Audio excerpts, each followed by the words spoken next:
কালিলৈকেতো পানী ইমান নাছিলে, কিন্তু আজি ৰাতিপুৱাৰ পৰা হস্পিটেলৰ চাৰিওফালে ছাৰাউণ্ডিংছত পূৰা পানী আহি গৈছিলে আৰু লাহে লাহে পানী বাঢ়ি গৈছে। এতিয়া গোটেই ইণ্টেৰিয়ৰ যিমান ভিতৰৰ পাৰ্টখিনি আছে গোটেইখিনিত পানী সোমাই গৈছে।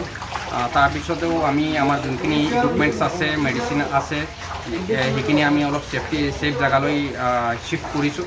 আৰু কিছুমান বস্তু আমাৰ নতুন এটা বিল্ডিং আছে, যোন বিল্ডিংটো এতিয়ালৈকে ষ্টাৰ্ট হোৱা নাই, সেইটো বিল্ডিঙত শ্বিফ্ট কৰিছোঁ। এতিয়ালৈকে আমাৰ ইয়াতে আমি ইমাৰ্জেঞ্চি ছাৰ্ভিচেছ প্ৰভাইড কৰি আছোঁ। তাৰপিছত পানী আৰু যদি বাঢ়ি যায় তেনেহ'লে আমি নতুন বিল্ডিঙত আমি ইমাৰ্জেঞ্চি ছাৰ্ভিচেছকেইটাও শ্বিফ্ট কৰিম আৰু তাতে আমি আমাৰ ইমাৰ্জেঞ্চি ছাৰ্ভিচেছকেইটা প্ৰভাইড কৰি যাম।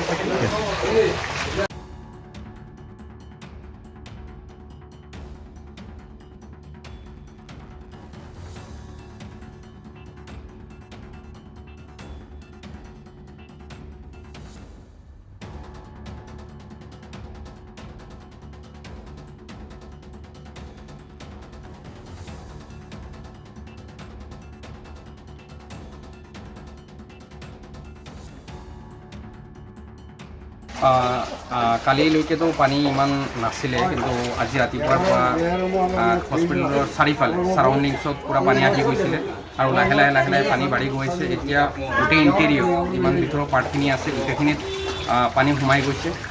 তাৰপিছতেও আমি আমাৰ যোনখিনি ইকুইপমেণ্টছ আছে, মেডিচিন আছে, সেইখিনি আমি অলপ ছেফ জেগালৈ শ্বিফ্ট কৰিছোঁ।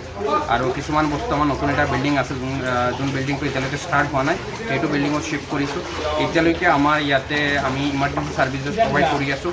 তাৰপিছত পানী আৰু যদি বাঢ়ি যায় তেনেহ'লে আমি নতুন বিল্ডিঙত আমি ইমাৰ্জেঞ্চি ছাৰ্ভিচেছকেইটাও শ্বিফ্ট কৰিম আৰু তাতে আমি আমাৰ ইমাৰ্জেঞ্চি ছাৰ্ভিচেছকেইটা প্ৰভাইড কৰি যাম।